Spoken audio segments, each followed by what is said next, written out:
Should Christians pay tithes to the church? Is tithing an Old Testament practice which has become redundant in the New Testament or the New Covenant? Are we not in the New Covenant of grace, and tithing is a legal prescript of the Old Testament belonging to the past? What does our church teach about tithing? What do you believe about tithing? Our passage today brings us to this question, and that's the question that I want us to explore this morning, because it is at the center of the life of the church. One of the central things of Christians is about giving and tithing and so on. And unless we understand what the Bible teaches us about tithing in this age of the church, then there's something significant that goes to the very core of our faith and our beliefs. Because Jesus said, where your treasure is, there your heart will be also. So we need to understand where we are placing our treasure. Because wherever our treasure is, those things that we treasure, our heart will follow there. So it's important that today we take opportunity to take stock of what the Bible teaches us about this subject of giving and tithing. So we're going to look at the passage in the book of 2 Corinthians chapter 8, and we'll read from verses 7 to 15. This is the letter that Paul wrote to the Corinthians, and the Corinthian church is one of those churches that Paul had started. He has been part of it in its growth, and he wrote many letters to this church, trying to guide it and show it the way. And today, the first and second book of Corinthians are some of the critical books we have for defining for us how the church actually is supposed to behave. A lot of the Christian practices in the church today that the church practices are based on what Paul wrote to this church in Corinth. So let's see what he told this church about giving. We'll start from verse 7 of 2 Corinthians chapter 8. But since you excel in everything, in faith, in speech, in knowledge, in complete earnestness, and in the love we have kindled in you, see that you also excel in this grace of giving. I am not commanding you, but I want to test the sincerity of your love by comparing it with the earnestness of others. For you know the grace of our Lord Jesus Christ, that though he was rich, yet for your sake he became poor, so that you through his poverty might become rich. And here is my judgment about what is best for you in this matter. Last year you were the first not only to give, but also to have the desire to do so. Now finish the work so that your eager willingness to do it may be matched by your completion of it, according to your means. For if the willingness is there, the gift is acceptable according to what one has, not according to what one does not have. Our desire is not that others might be relieved while you are hard-pressed, but that there might be equality. At the present time, your plenty will supply what they need, so that in turn their plenty will supply what you need. The goal is equality. As it is written, the one who gathered much did not have too much, and the one who gathered little did not have too little. So that's our passage for today. But I want to probably anchor our discussion this morning on verse 7. Verse 7 says, but since you excel in everything, in faith, in speech, in knowledge, in complete earnestness, and in the love we've kindled in you. So Paul says to the Corinthians, you guys excel in many things as a church. You excel in your faith. You are a faithful church. You are a church that is rich in faith. The people in Corinth were people of faith. He says, you excel in your speech. You excel in your knowledge. You excel in your complete, in your earnestness and in the love that you have for one another. These are the things that he says they excel in. And then he challenges them because there was something that he found maybe they were not excelling in and they were lacking in. And probably they didn't think that is something that was important. So they ignored it. And today, we can fall into the same trap that the church in Corinth fell in. We may think we're doing well in many other areas, but there is one thing that unless we excel in, then maybe we are not excelling at all. And this is what he says in the last part of verse 7. He says, see that you also excel in this grace of giving. He says they must excel also in their giving.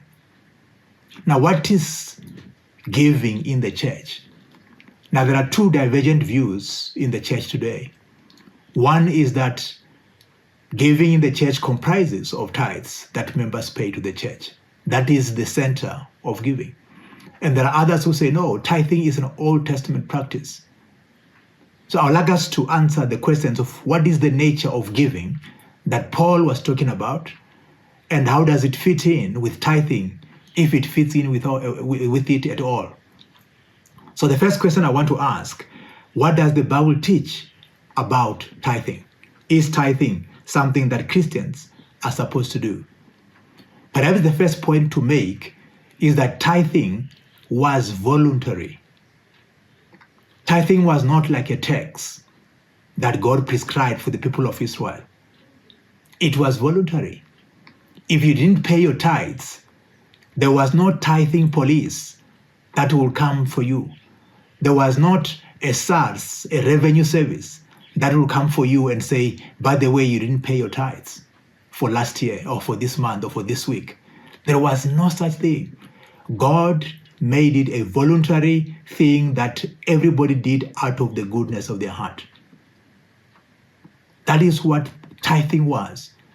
So I think it is sometimes incorrect to think of it in legalistic terms. We know that the Pharisees, in terms of how we read about them in the Gospels, they tended to reduce it to a very legalistic process. They boasted about how they tithes, even from their little herbs that they grew around in their gardens. They will tithe even of that. And they were very proud of the fact that they tithe, they paid a tenth of everything that they grew. And they made it legalistic. But the reality is, it was meant to be a way of providing for Levites.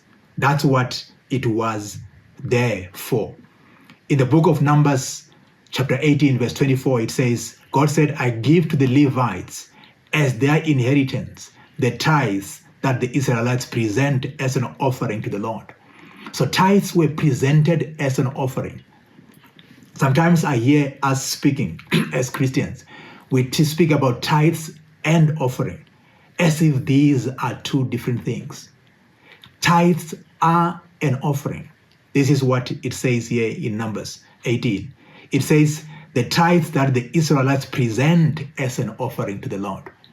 So the Israelites paid their tithes as an offering. So there is no distinction between tithes and offerings. Tithes are offerings. Offerings are tithes if tithes are 10% of what has been earned. But the two of them are the same thing.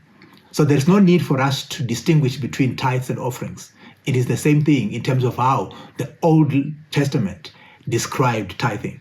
So tithes were specifically a way to provide for Levites who, in terms of what God told Moses, the Levites were not supposed to have land. They were not supposed to work in the field. They were not supposed to work in the field and work for themselves to feed their families. They were expected to be provided for by the rest of the tribes of Israel. The other 11 tribes were supposed to give of their tithes as offerings, and those things will then be shared amongst the Levites, and the Levites will live off that. So it was there as a way to provide for the Levites. It was not there to provide for the government. So it was not a tax. the kings of Israel did not live off the tithes or the offerings of the people. Okay? So that is important to understand. But therefore it means because the Levitical priesthood ended, tithing as a way to support them also ended. So it's important to understand that tithing was established to support Levites. And therefore, when the system of Levites ended, tithing as a system ended with that. In the book of Hebrews, chapter 7, verse 12, it says, "For when the priesthood is changed, the law must be changed also." So when the Levitical priesthood ended, the law of tithing, which was meant to provide for them, also ended, because the tithes were specifically to provide for the Levites. Okay? So it's important to understand that the tithes were not a tax. They were a voluntary offering to God to support the people who worked in the temple, who worked to support the people of God, the people of Israel in their worship. That's what it was there for. It was not demanded, although God expected it because he expected his people to obey his instructions and his commands. And that was an offering that God expected from them.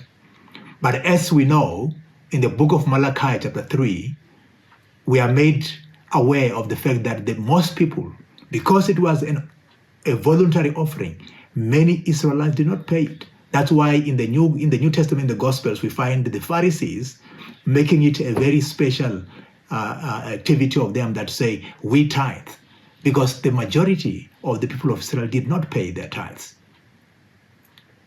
So in the book of Malachi chapter 3, God talks about Israel and say, you are robbing me, because the offering, the payment of the tithes or the offering of tithes was not purely about giving that to the Levites, even though it was meant for the Levites. It was giving and offering it to God first. So tithes were first an offering to God before it was an offering to look after the Levites. So that's why in Malachi chapter 3, God says, can a man rob God? And the people say, how can we rob you? In what way did we rob you? And then Malachi says, because of your tithes and offerings. When you don't pay your tithes, when you don't pay your offerings, you are robbing God, because those belong to God. And then God gives them to the Levites to look after them. And then there is a problem even in Nehemiah. You can read the book of Nehemiah. The storerooms in the temple where the tithes used to be stored were empty. And in fact, somebody came and rented out the storerooms and started putting his own stuff there because people were not bringing their tithes. The storerooms in the temple were empty. And that God challenges them in the book of Malachi. So it's important to just understand the nature of tithing. But the point I think to be made as we conclude on that part is that tithing was an Old Testament practice meant to look after the Levites. It was an offering to God, which God used then to look after the Levites. And then the question then that arises is that if tithing then is obsolete, if tithing has ended with the Levitical priesthood, what does the New Testament say? What does the New Testament say? Because in the New Testament, we have people who work for the church. Just like we had people who worked for the temple in the Old Testament, the Levites. So the Levites were looked after by the tithes. How are the people who work for the church in the New Testament looked after?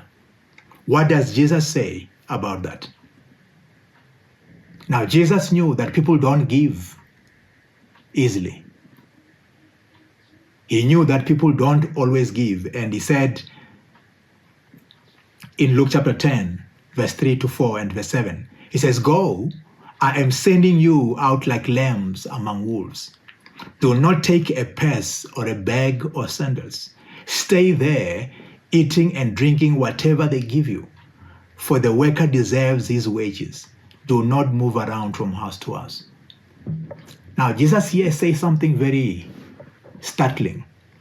He says to the disciples that he was sending to work for the church, he says, I'm sending you into the world to do this ministry. But I don't want you to take your purse or a bag of clothes or your shoes. I want you to stay in the homes and houses of those that will welcome you, who are part of the church. You must eat what they provide for you. You must wear what they give you. You must drink what they give you, because a worker deserves his wages.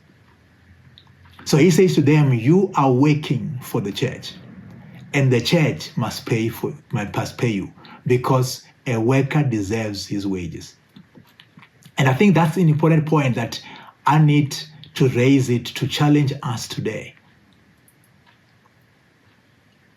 Those amongst us who are working for the church, how are they supposed to be paid? They deserve their wages, Jesus says. Well, it is very clear that Jesus is saying the members of the church must pay those wages. Now, in the world today, when we read in the news and we hear about somebody who has worked for the whole month and they were not paid, we realize that's a huge injustice. Now, Jesus here is implying that when people who work in the church are not paid, that's a huge injustice, because every worker deserves their wages. And Jesus has made provision of how they should be paid. As we go on, you'll see what Jesus himself has said. He expects us to do that. In fact, that statement, the worker deserves his wages, is a quote from the Old Testament, the book of Leviticus, where it was saying, do not muzzle the horse, the ox when he's threshing the corn, so that you allow it to eat while it works. And the same principle, Paul says, it's not about ox. It's not about animals. It's about people. To say when people do work for you, they need to be paid. You need to pay them. And so Jesus, in Luke 10, says, those who work in the gospel, those who work for the church, must be paid for by the church. And therefore the church needs an income, and the church is the members of the church. We are the ones who pay the livelihoods of those who work for the church. In 1 Corinthians chapter 9, Paul makes a startling point, which I think Paul was reading it from this point that Jesus said in Luke chapter 10. It says, the Lord has commanded that those who preach the gospel should receive their living from the gospel. It can't be more clearer than that. The Lord has commanded. Maybe we must first take pause on that first phrase. The Lord has commanded. So according to Paul, Jesus has commanded us. He has commanded both sides. He has commanded those who work for the church that they must receive their living from the gospel. And he is commanding those who are in the church, who are being served in the church by others, that those who are serving you must receive their living from the church. Jesus, according to Paul, commanded that. Jesus expects you and I to give our offerings so that those who are serving in ministry full-time or even part-time can be paid for, can earn their keep from the work they do. That is what Jesus says. Jesus has commanded that those who preach the gospel should receive their living from the gospel. I wonder what Jesus is going to say one day when he comes back. And we have allowed many people to work 2 jobs to be able to serve in the church and to look after their own families. Because we have not offered, we have not paid our offerings to the church so that they can live from the offerings that the church receives. But we have insisted that they must work for themselves because we are not going to give them. I think that's something that we need to be reminded of, that Jesus has commanded that those who preach the gospel will receive their living from the gospel. And therefore, if that is supposed to come from us, the question is, how well are we doing in that way, in that regard? Are we excelling in this grace of giving? And Paul continues in that chapter 9 of 1 Corinthians, verses 11, 13, and 14. He says, if we have sown, and Paul now is putting himself in that, in the shoes of those that are working for the gospel. He says, if we have sown spiritual seed among you, is it too much if we reap a material harvest from you? Now, Paul here plays with the imagery of seeds and sowing. He says, when I preach the gospel to you, I'm sowing a seed. And because I am a worker who is not out in the real field, I sow a spiritual seed, but I harvest a material harvest from you in your offerings to the church, so that I can live of that. So even though you go and plant physical seeds in your fields, I plant spiritual seeds in the field of the church. And what I harvest in this life is my own livelihood from that. So he plays that although he plants spiritual seeds, he harvests a real harvest, physical harvest, food, real food that all of us eat. That's what he harvests from sowing the spiritual seed. So he says, if we have sown spiritual seed among you, is it too much if we reap a material harvest from you? Is it too much, he asks. Some of them might be saying, no, it's too much. And Paul is asking us that question. We need to answer it. He says, don't you know that those who serve in the temple get their food from the temple, and that those who serve at the altar share in what is offered on the altar? In the same way, the Lord has commanded that those who preach the gospel should receive their living from the gospel. Now, here Paul is very clearly borrowing from the tithing system of the Levitical system. He says those who serve in the temple get their food from the temple. Now, who served in the temple? The Levites. They are the ones who served in the temple and got their food from the temple. It says those that serve at the altar share in what is offered on the altar. Now, who served on the altar? The Levites are the ones who served on the altars when people came to offer their sacrifices. He says they share in what is offered on the altar. And he says, in the same way, Jesus has commanded that those who preach the gospel should receive their living from the gospel. So for Paul, exactly the same system that was used to provide for the Levites through tithing is exactly the same system that Jesus has commanded that the church should be provided for. It can't be more clearer than that. Paul says the same way that the Levites who served in the temple were provided for, the same way people who serve in the church today are provided for in the same way. It's important to understand that. So Paul directly borrows from the tithing system to explain how the church today is supposed to be supported.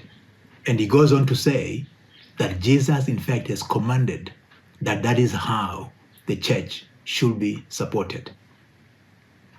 So how much should Christians give then? Because in the Old Testament, the tithe means 1/10, it means 10%. So how much should Christians give today? Now, when you continue to read in the New Testament, it is very clear that Paul does not prescribe a percent.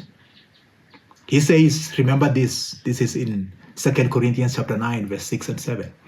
He says, remember this, whoever sows sparingly will also reap sparingly, and whoever sows generously will also reap generously.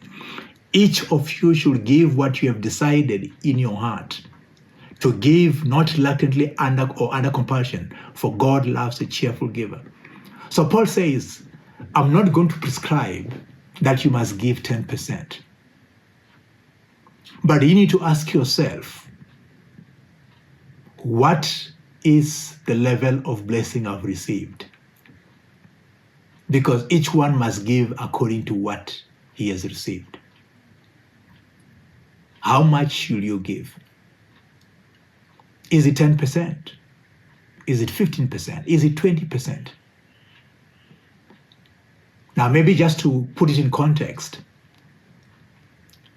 our taxes start from about 18-20%. That's the taxes we pay to the government. And we receive sometimes very little for the taxes we pay. I was surprised when I went to the US and I went out to a restaurant. In the bill that came, the tip for the waiter was 15%. That is the minimum tip they expect. 15%. In this country, we think if we give 10% tip, we have done well. In the US, 10%, they laugh at you. What kind of tip is that? They expect 15% or more. Now, even if you were to take the local South African system, when we are served in a restaurant today in South Africa, in our own mind, in our own conscience, we know that to give less than 10% shows that we are not appreciative of the service we've received. And so I ask again, how much then should Christians give? Well, the reality is there is no prescribed value. The value is dependent on how you are convicted by the Spirit, and the Spirit convicts us. In the book of Acts, chapter 5, when there was famine and hunger and poverty in Jerusalem, the members in the church in Jerusalem who had the means volunteered to give so that they can share with others who didn't have. And we hear in chapter 5 of the book of Acts, there was a couple, Ananias and Sapphira, who had many properties. And they decided to donate one of their properties and sell it and give the money to the church to support the others. And they, after they've sold the property and received the cash, they decided not to give the full cash. They gave part of it and they kept some of for themselves. And Peter asked them, was this the price you received for the property? Because Peter could see there is no way that the property they sold could have been this price. So he asked them, is this the price you got for your property? They said yes. And says Ananias fell down and died instantly for lying, not to Peter, but for lying to God, because the Spirit was the one who moved him to offer to sell his property to give them to the church. And after he was moved by the Spirit, he then sold it and he lies to the Spirit and said, no, I didn't get the price a higher price, I got a lower price. And his wife, because they did it together, when his wife came, Peter asked her also, Ananias was here and told us you guys sold the property for so much. Is that the price you got paid? She said yes. And he told her, why are you lying? Not to us, but to the Spirit. And she too died. She fell down and died. Now that is dramatic. That story stands in the New Testament. If there is anybody, in the Old Testament, there are people who God killed for various transgressions. But in the New Testament, we have only one incident recorded of people dying for a transgression. And it is Ananias and Sapphira. And they died for giving less than what they were supposed to give. They died for giving less than what they were supposed to give. By lying, not to the people around them. Because when we give, when we put money in the basket, when we put our offerings in the envelope and give it, it is God who sees how much. That's why in the church, our practice is our offerings must be anonymous. You must put it in an envelope and put it in the bag. Nobody should see how much you are giving. It's between you and God, because it is God who sees what and how much you gave. He knows how much you have. And so you can't fool us. You can't come and give 1,000 rand to impress us when God knows you should have given 5,000 rand. God knows how much you should be giving. The Spirit knows how much you should be giving. All of us, if we stopped and listened to the Spirit, how much we should be giving, The Spirit's voice is clear. But often we are like Ananias and Sapphira. Instead of giving that which the Spirit has convicted us to give, we give less. Because we simply try to fool the people around us. We convince the people around us. But it's important to understand that it is not the people around us that know how much we must give. It is God Himself who knows how much we must give. He knows how He has blessed us. So it's important that we must do that. So how much is generous then? Paul says we must not sow sparingly, we must sow generously. What is a generous offering? A generous offering is definitely more than what was prescribed in the Old Testament. When you have paid 10% of your income, you have done the bare minimum. That is not generous. That was the minimum expected. That is the minimum even our society expects for us to tip those who serve us. So is it 20%? Is it 15%? Is it 50%? It can be as high as 50%. It can be as high as 90%. You have heard of billionaires who give half of their wealth. Now, giving half of your wealth as a billionaire is not being generous, because billionaires probably can live on 10% of their wealth. They can afford to give 90% and still be okay, and still be richer than us, and still be living well off compared to the rest of us, having given away 90%. So when they give 50%, although for us it looks very generous, in reality it is not. So generosity is not a function of the numbers. It's a function of where it comes from.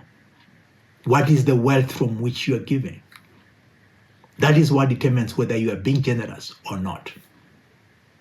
And Paul says we must be generous. We need to give generously. He says in 2 Corinthians 9 verse 7, each of you should give what you have decided in your heart to give. So every one of us must decide, what is my weekly or my monthly offering? What is my weekly or my monthly offering?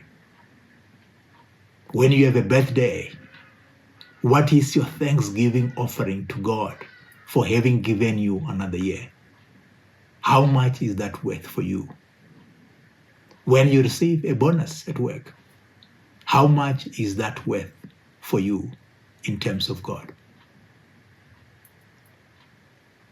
And so each one of us must decide in our own hearts what that is. And once you have decided that, because these kind of matters, we don't decide out of the carnality of our minds. It is the Spirit that moves us to decide.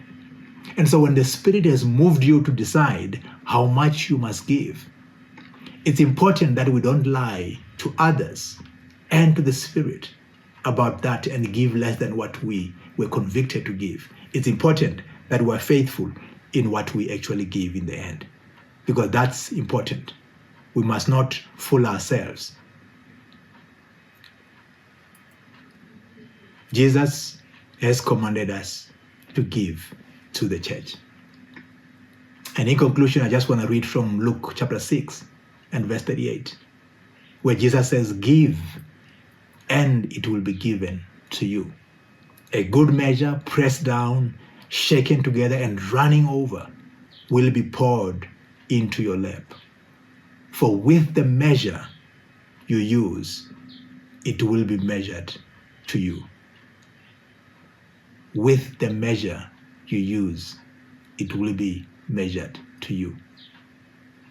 In the Old Testament, in the book of Malachi, it uses a different language. God says, test me and see that if you pay your tithes, that I won't open the storehouses of heaven and pour so much blessing upon you. Jesus is repeating the same thing here in his own words. He says, give and it will be given to you. If you give generously, God will give generously to you. If you give sparingly, God will give sparingly to you. That's the same language Paul uses. Paul is using and quoting these words of Jesus when he says, if you sow sparingly, you will reap sparingly. If you sow generously, you will reap generously. Jesus used the same words. The measure you use to give is the measure you use to receive. So I want to challenge you as a member of the church, whether you are a member of GCI or a member of any other church. The point is, tithing and offerings are the same thing. When we debate whether tithing has ended or not ended and so on, we are simply fooling ourselves to try to justify our lack of giving. Tithing is giving, tithing is offering, and in the New Testament, we are not prescribed how much we must give. Each one of us must be convicted by the Holy Spirit how much we must give. And God blesses us according to that. Jesus says that the measure we use is the measure we will receive by. May you reap according to how you sow. Amen.